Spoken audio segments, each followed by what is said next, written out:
Halo semuanya, selamat datang di paparan kita kali ini. Hari ini kita bakal bedah tuntas satu isu yang lagi hangat-hangatnya dibicarakan. Kita mau menganalisis jarak yang nyata antara retorika tegas yang baru-baru ini disampaikan oleh Presiden Prabowo Subianto dengan realitas yang ternyata super kompleks kalau bicara soal eksekusi reformasi sistemik di lapangan. Berdasarkan hasil diskusi mendalam dengan Prof. Mahfud MD, kita bakal memetakan fakta, data, dan tantangan birokrasi yang sebenarnya. Yuk, langsung aja kita mulai. Oke, mari kita langsung masuk ke intinya. Pernyataan ini benar-benar berani dan jujur aja belum pernah terjadi sebelumnya dari seorang kepala negara. Di depan publik, Presiden secara terbuka bilang kalau oknum berseragam loreng hijau dan coklat yang merujuk pada institusi militer dan kepolisian melindungi mafia-mafia dan pihak asing yang memberas rakyat. Gila kan? Ini bukan cuma desas-desus warung kopi lagi loh. Ini pengakuan di tingkat tertinggi negara bahwa ada masalah sistemik yang membajak hukum kita. Nah, kamu mungkin mikir, gimana sih ini beroperasi di dunia nyata? Prof. Mahfud MD menyebut fenomena ini sebagai silent code alias kode diam-diam. Intinya, ini tuh budaya sistemik untuk saling melindungi dari atas sampai ke bawah. Praktiknya di lapangan, benar-benar ngeri. Sering banget kejadian waktu masyarakat adat ngelaporin perampasan tanah mereka, alih-alih dapat perlindungan, pelapornya justru dikriminalisasi dan ditangkap. Seolah-olah hukum punya kodenya sendiri untuk melindungi jaringan korup ini. Untuk membedah klaim yang luar biasa besar ini, agenda kita hari ini terbagi 5. Pertama, pidato berani di Senayan. Kedua, fakta pahit backing mafia. Ketiga, 3 jalur reformasi Polri. Keempat, kebocoran ekspor dan anggaran. Dan terakhir, ujian eksekusi sang pemimpin. Kita masuk ke bagian pertama, pidato berani di Senayan. Ini tentang mendobrak kebiasaan lama. Kenapa pidato ini dibilang di luar kebiasaan? Normalnya presiden itu cuma pidato resmi satu arah di DPR pas bahas nota APBN setiap tanggal 16 Agustus kan? Tapi kali ini beda banget. Selama 2 jam, beliau buka komunikasi 2 arah. Beliau mau dengerin, berdialektika, bahkan minta dibantah. Ini mirip banget sama pendekatan filsafat Hegel, di mana sebuah ide itu harus diuji habis-habisan lewat perdebatan keras buat cari kebenaran, bukan cuma ditelan mentah-mentah.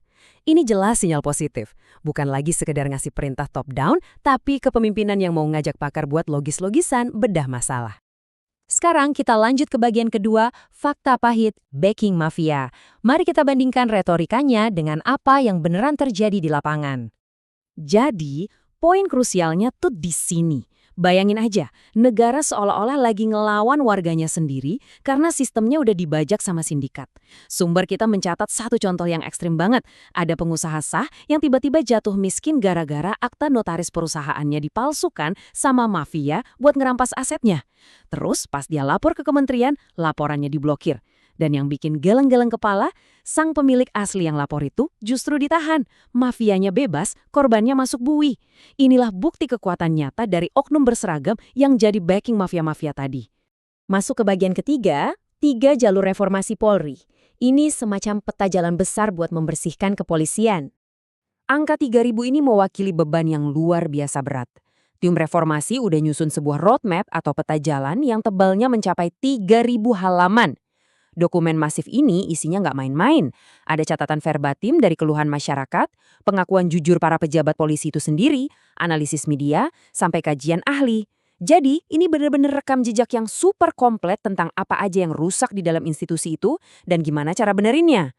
Dari 3.000 halaman yang panjang itu, solusinya dikerucutkan jadi 3 jalur utama. Kalau kita ngomongin struktural dan instrumental, maksudnya undang-undang dan aturan organisasinya, kepolisian kita itu sebenarnya udah lumayan oke loh. Tapi masalah gedenya ada di poin ketiga, kultural. Budaya institusi yang korup inilah yang terus-terusan menabrak dan menghancurkan struktur serta instrumen yang udah dibangun dengan susah payah. Nah, kalau kita perhatikan garis waktu ini, sebenarnya kita punya contoh reformasi yang bagus di era 2005 sampai 2007 lalu. Peta jalan yang baru diserahkan di 2024 ini punya target supaya polisi bisa kembali bersih di tahun 2029. Tapi perhatiin deh, ada peringatan keras buat tahun 2028.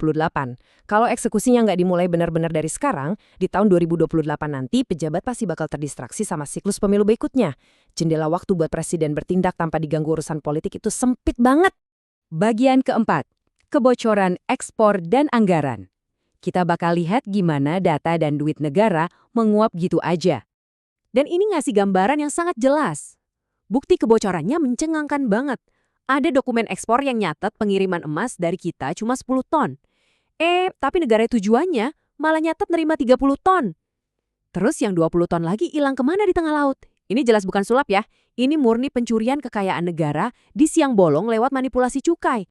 Sebagai respons keras, Presiden menargetkan 3 sektor rawan ini, batu bara, sawit, dan paduan besi. Rencananya, ekspor buat 3 sektor strategis ini bakal diambil alih pengelolaannya oleh negara lewat BUMN. Idenya adalah dengan memotong rantai perantara swasta, negara bisa nutup celah empuk yang selama ini dipakai mafia buat manipulasi data dan merampok uang kita. Sayangnya, kebocorannya nggak cuma ada di ekspor, tapi juga merembet ke akurasi penyaluran anggaran.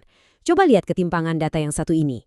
Bank Dunia memperkirakan ada sekitar 172 juta orang dalam kategori rentan dan miskin di Indonesia. Tapi data resmi dari negara kita sendiri mengklaim angka kemiskinannya cuma 24,8 juta jiwa. Kebingungan data berskala masif kayak gini nih yang bikin program-program bantuan rawan banget salah sasaran. Dan dananya gampang menguap di jalan. Contoh paling nyatanya ada di program seperti Makan Bergizi Gratis atau MBG.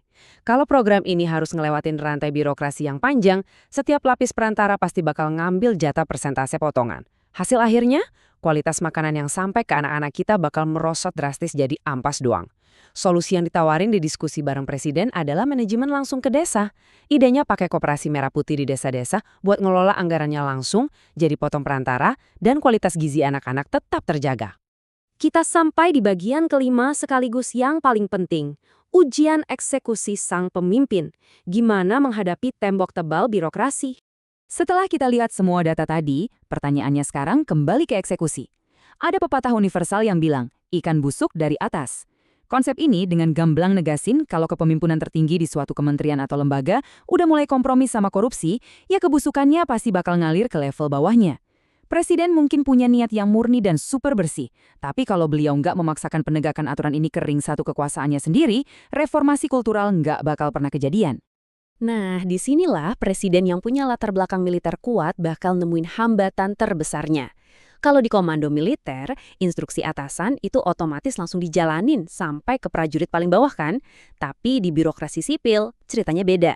Instruksi dari istana itu sering banget menguap atau nyangkut di meja kementerian kalau nggak diawasin dengan pedang terhunus.